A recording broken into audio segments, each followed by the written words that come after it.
following is a presentation of Main Street Media, your source for news, sports, and information on Main Street in Middle Tennessee.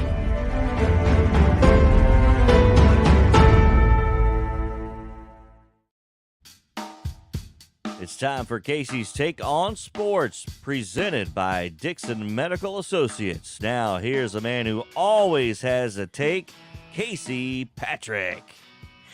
Good morning. How are y'all doing? Thanks for checking out the show. Of course, Casey's Take, presented by DMA, like JP just said. So, first of all, we're going to get into Sandy Alcantara, the Miami Marlins pitcher. I want to talk about him first today. He's been nasty. Second, we're going to talk about Kevin Durant. And then third, we're going to get into the Demaryius Thomas and the CTE talk. And then, of course, we're going to wrap it up with high school sports like we usually do. So stay here and check out the show. Thank you.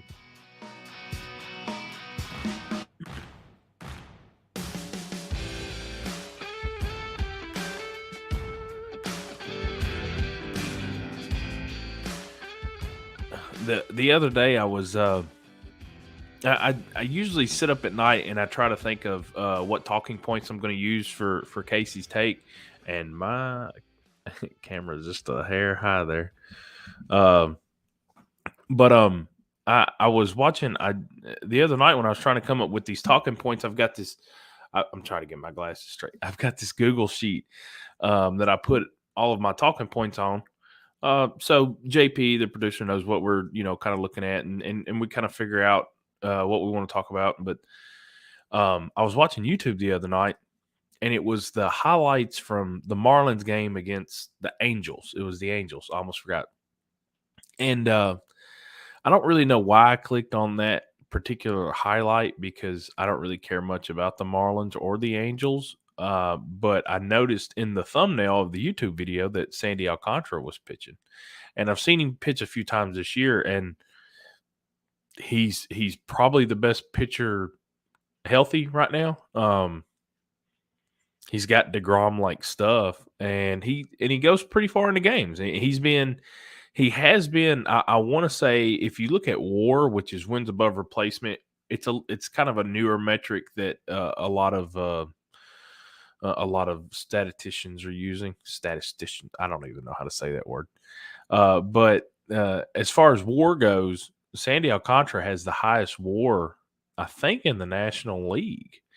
So that's impressive. He doesn't get a lot of run support. Again, another DeGrom-like attribute, I guess.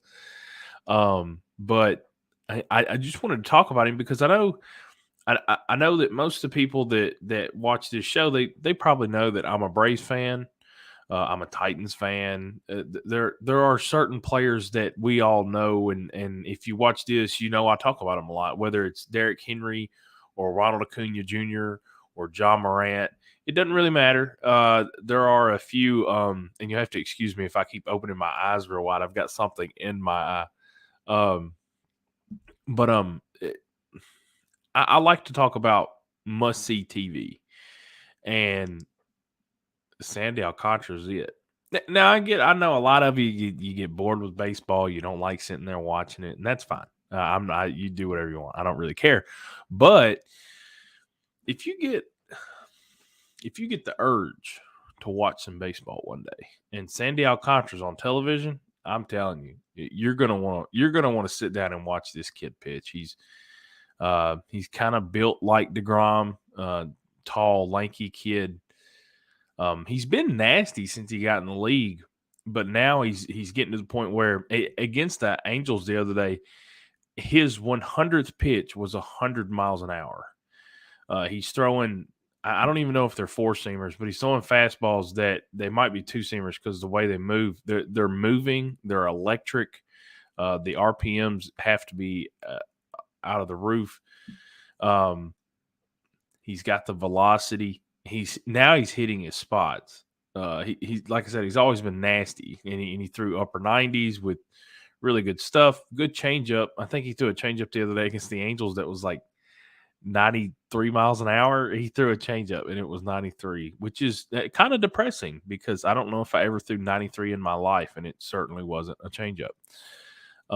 But I just want I feel an obligation to get his name out there. Like I said, if you want to watch some really good pitching, go watch some highlights. I mean, even if you don't have 3 hours to waste watching a Marlins game, which I mean, God bless them. I think they're better than the Nationals, but other than that, I mean, it's going to be hard to win in the East because Philadelphia got hot. Of course, the Mets have one of the best teams in all of baseball, and the Braves are starting to play Braves baseball. So, Marlins are kind of getting the raw end of the deal in the NL East. They've got some young guys. Garrett Cooper's good. Brian Anderson's good, but Sandy Alcantara is nasty. I don't know exactly what his stats are. I was going to look them up before I got on the show. And then I forgot to do it until just right now. I was sitting here and I was just talking and I was like, I wonder what his ERA is. Oh, that's right. I was going to look it up because I knew what it was before the start the other day. I think it was like 2.12, like 2.12 ERA before his start against the Angels. And the Angels had Noah Syndergaard pitching, and I love Noah Syndergaard. Again, another guy that he used to throw 100, but injuries kind of held him up. I'm glad he's out of the division, but I think that's probably why I clicked on that video because I saw the Sandy Alcantara thumbnail, and then it's him against Thor. It's Noah Syndergaard. They call him Thor. It's him against Noah Syndergaard. It's a fun matchup to watch. I'd hate to have to try and hit it. But if you get the opportunity and you want to watch you 5 or 6 minutes, now one spot to watch on YouTube is a guy named Pitching Ninja.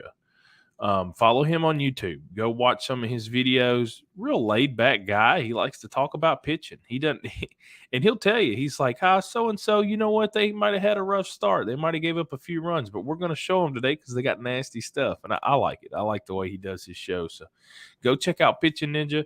Go check out what he's got to say about Sandy Alcantara. But of course, whenever y'all first clicked onto the show and started watching, JP told you that Casey's Take. It's brought to you by DMA Orthopedics and Dr. Anthony Tropiano. Dr. Anthony Tropiano provides patients with prompt, effective treatment using the best technology available and in a manner that is compassionate and understanding of their needs. Dr. Tropiano is a board-certified orthopedic surgeon. Call 615-441-4522. That is 615-441-4522 today.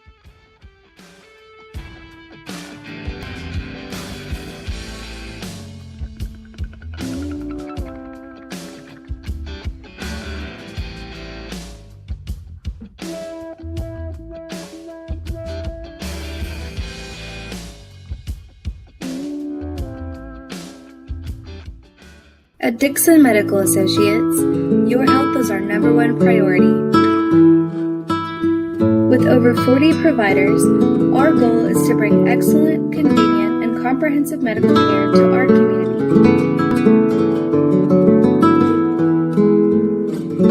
Dixon Medical Associates, a destination for care.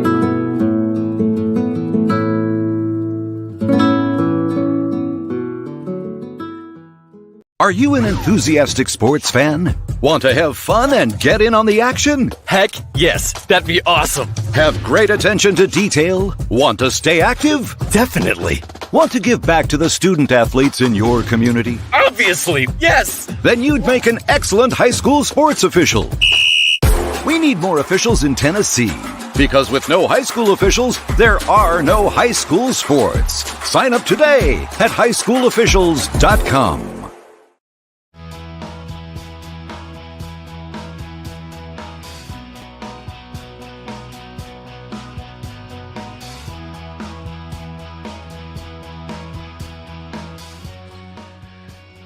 One other thing I wanted to talk about when I was coming up with these talking points was Kevin Durant. I want to say I had just went up and down through Twitter too, and I had seen where Skip Bayless, who I do not typically agree with or like in any manner, but Skip Bayless said something on Twitter talking about Kevin Durant, which, he's a popular guy to talk about. I'm talking about him. He's regarded as one of, if not the best players, best basketball players on the planet right now. But I saw a tweet. or maybe it was an Instagram post or something a while back, or I think it was the other day, and it said, so the Nets gave Kevin Durant millions of dollars, helped him rehab from his injury, and now he's just going to leave. And I'm pretty sure the picture that I saw was just the response from Kevin Durant just saying LOL.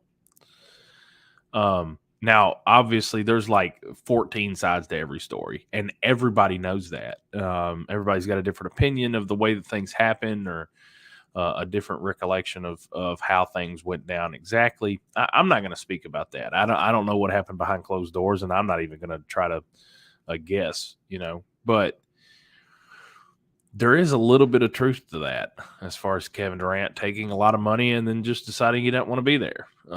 Now, I saw where the Pelicans came out and said that they weren't interested in trading for him, which I think is crazy. Of course, I don't know why you wouldn't want him on your team. I know that it obviously hadn't really worked out with the Nets. There have been a lot of other issues there, though.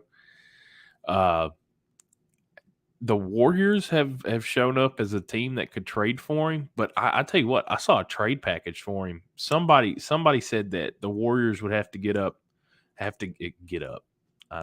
Apparently, my brain needs to get up.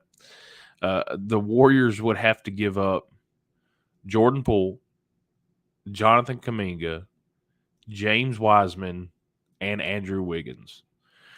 It didn't have any picks in there. It didn't have any other players. It may have just been a trade package, just with a few of those guys in it. Maybe not all of them. But when I saw Kevin Durant trade package, those 4 names, I thought, I don't think so. I don't really know if he's worth that anymore. Healthy, absolutely. Healthy, if you put Kevin Durant back on the Warriors it doesn't matter if Steph's 45 years old. It doesn't matter if Clay got both broken knees. It doesn't matter if Draymond decides to punch everybody in the groin. If they have those 3 players and then you add a healthy Kevin Durant, you have what I would like to call a championship caliber basketball team. And I think the Warriors have a championship caliber basketball team with Steph, Clay, and Draymond healthy, much less the 4 guys that helped them win the championship this year, much less Kevin Durant, who helped them win a championship before. But when I saw that trade package, I thought, no, I don't believe I'd do that. Got a lot of young talent here. And Jordan Poole's had, I think he had a few little minor, injury issues here and there. I know Gary Payton missed a little bit of time with a weird little elbow thing, but Kuminga's starting to come into his own. Jordan Poole was showing out. I mean, there were highlights, Warriors highlights on ESPN that would be 75% Jordan Poole and 25% the rest of the team. There were moments in games where he took over. Kuminga is not exactly, or Kazinga or whatever his name is. You know who I'm talking about. I think it's Kuminga, Jonathan Kuminga. I think that's his name. He's another one of those guys that the Warriors are like, hey, I mean, he looks like he's got talent. Let's draft him. And now he looks like he's nuts. I don't know if I would put him. He's got the athletic talent. I don't think his shooting is quite there yet, but I mean, everybody else that plays for the Warriors apparently is the greatest shooter since the turn of the century. So I don't know if he has to shoot.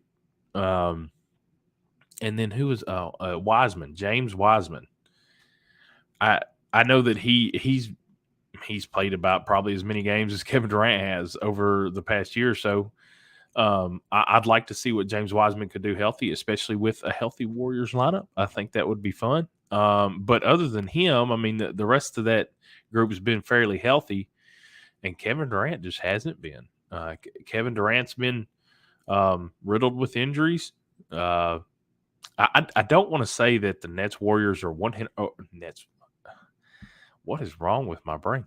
I don't want to say that the Nets issues are 100% due to him. I know Kyrie really gave them a few issues. I know the whole Ben Simmons and James Harden thing was that happened in the middle of the season. So, like I said, it's going to be interesting to see how all this works out. I like Kevin Durant. I love watching Kevin Durant play. But I'm just not really sure he's worth that trade package anymore for the Warriors. I'm not really sure if the Nets should be willing to trade him. I think the Nets should do everything they could to try and keep all the talent that they have there. The East is not overly impossible, hard to win in, and I think with Kevin Durant, a back to reality Kyrie Irving and whatever else they decide to fill that roster with would be pretty good, and probably have a chance to get. Maybe past the Bucks and maybe past the Heat to get to the championship. But that's enough for Kevin Durant. We're going to move on to the third take, which is going to be Demaryius Thomas and CTE. So stay right here.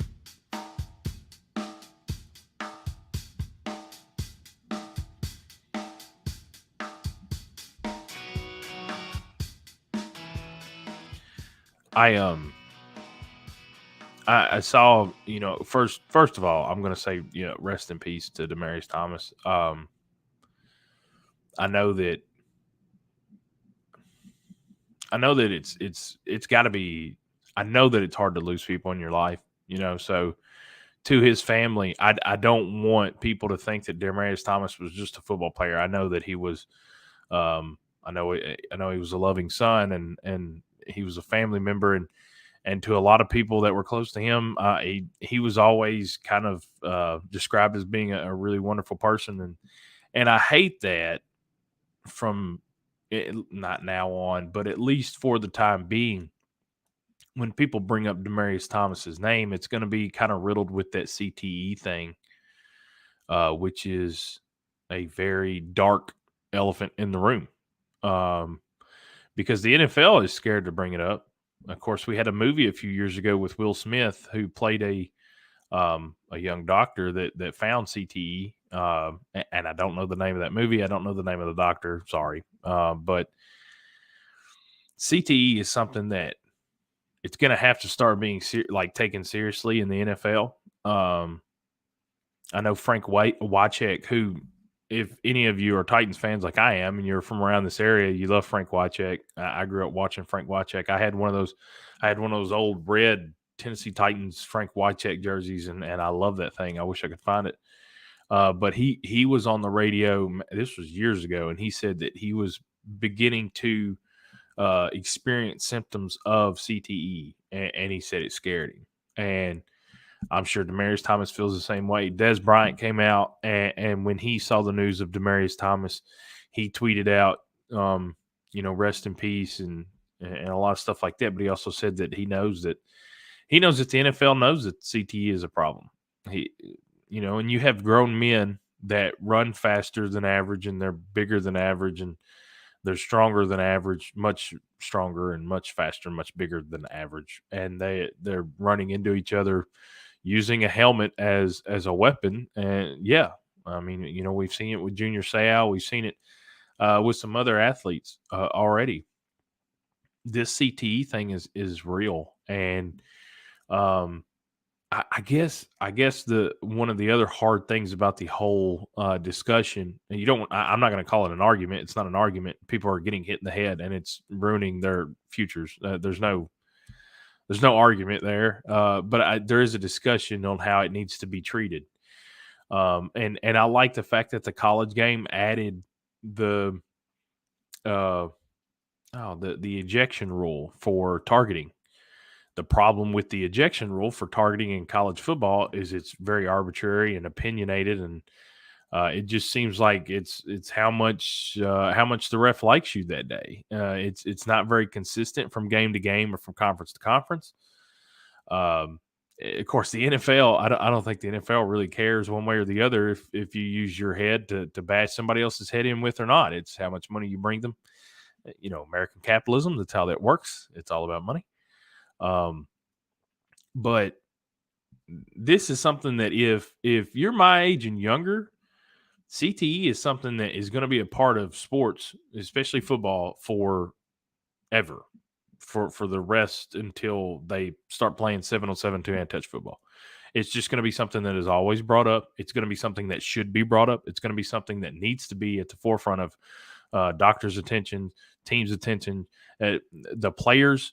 This is why I tell you guys that I agree 100% with most of these players that go out and they try to get every dollar that they can, because at the end of their career, their bodies are more or less useless. There aren't a whole lot of football players that get to experience a whole lot of fun after football. Their knees, their joints, back, and now they got to worry about their brain, which is, as all of us know, I am not a doctor. I'm the furthest thing from a doctor, but your brain is more or less in charge of everything else. And if it's not working correctly, then you have a problem. And CTE is a serious problem. It needs to be treated more seriously by the NFL. I think the players, the more issue, I don't want to say issues, but the more stories come out about Demaryius Thomas and other stars that have CTE and something happens, then I think the players are going to start to take it more serious too, and kind of force the NFL's hand, which should be good. So, hopefully it can make it stuff like this too. I don't want to see news of another young athlete dying. But I do hope that this news and just other instances of players having issues with CTE, hopefully it can kind of press forward that main discussion that players are trying to get the NFL to talk about. And I don't know, try and figure out something. So the players don't feel like they're all on their own. I know the players kind of probably feel like they're all on their own because the NFL doesn't really care about them after they bash their head in and then they retire. A lot of players talk about how the NFL doesn't care. Then I don't know if the NFL cares why you're playing. They just want the almighty dollar. But that's going to be it for CTE. I would talk about it all day long, but we have to go on. So y'all stay right here. We're going to have a little bitty commercial break. So y'all stay right here. We'll be right back.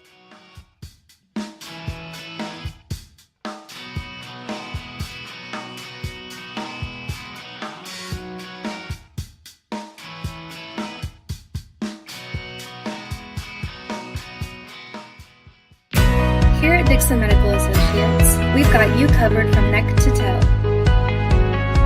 Our orthopedics team offers services in sports medicine, foot and ankle reconstruction, spinal surgery, and more. We also have in-house imaging and physical therapy. Dixon Medical Associates, we specialize in what moves you.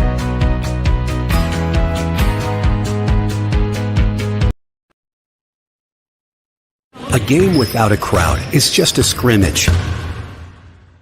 A performance without an audience is just a rehearsal. Without your presence, high school sports and the performing arts aren't possible. Ensure that these essential extracurricular activities continue to enrich the lives of students in Tennessee. Purchase a ticket to your local high school's game or performance. This message presented by the TSSAA.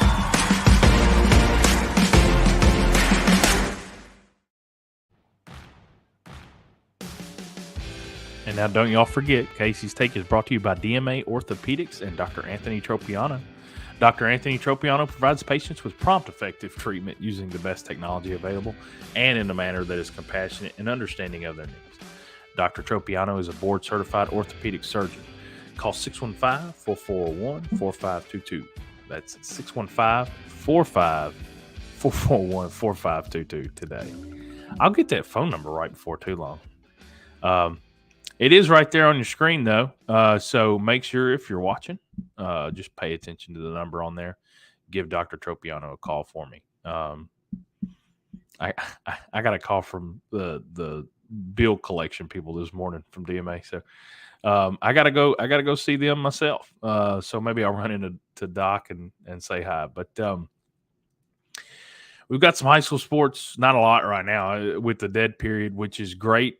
I've talked at length about how much I love the dead period. I think it's great for kids, just to get a few weeks where, I I think it's good for coaches too, but it's great for the kids because they get 2 weeks where they're not, I don't know, they're not kind of forced to do whatever. Because some coaches out there, I think they're a little bit too hard on their kids.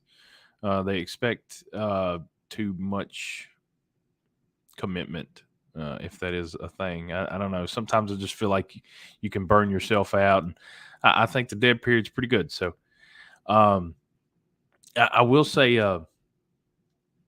I know the one thing that the dead period does is kind of it's right in the middle of all the football practice stuff, so it makes it a hair harder on my end to try and find some stories and stuff. But I know Creekwood, I think they built a new little facility or little building down by their practice field. So I got to actually text Coach Houston Thiel today and ask him about that. I'm going to do a small article on that for Cheatham.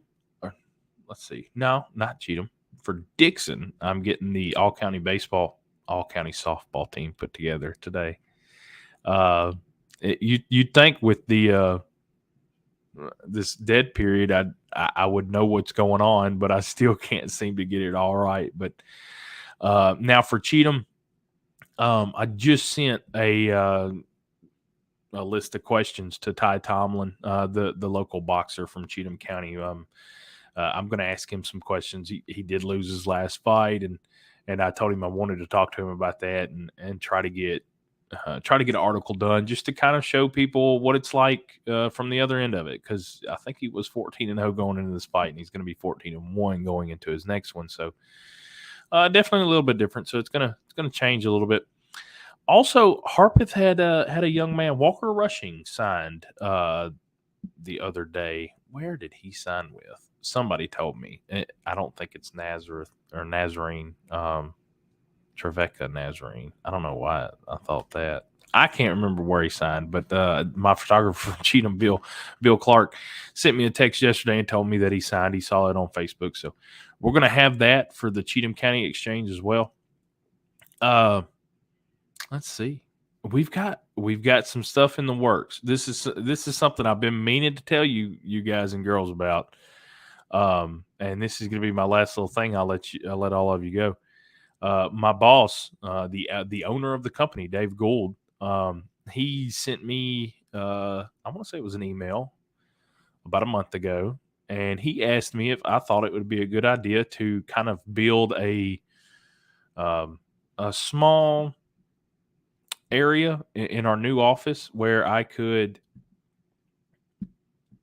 do the show, where I could do Casey's Take in our new office. So hopefully very, very soon, I'm going to start working on getting some posters up and building having a location at our Dixon office. So, hey, there's no telling it. We may have some big changes on the horizon for this show. And I know that some of you are going to miss my wood panel walls and my wonderful pin collection, the photo of my grandfather circa 1550. I think I want to say he's at least 300 years old now, and I think he's like 10 in that photo. I'm not going to keep you say one other thing. I wanted to thank everybody. My last little opinion article that was put up on Facebook, I know it drew some differing opinions. I talked about how, some of these kids that play on 4 or 5 travel ball teams and they're playing 100 to 120 games a year. I just said that was too much. And I had a bunch of people get on there and they were like, well, my grandmother loves travel ball, or my granddaughter loves travel ball. And if your granddaughter's playing on one team and she plays 35 games in a year, I'm not talking about her. But thank you for keeping it civil in the comment section. I can't wait to see the reaction next week. I'm going to double up on my take. But thank y'all very much for checking out the show. As usual, follow me, CVP51 on Twitter. Let me know what you want to talk about. Let me know what you disagree with. Let me know what you like. But thank you. Y'all have a wonderful evening. Stay cool out there. It's too hot.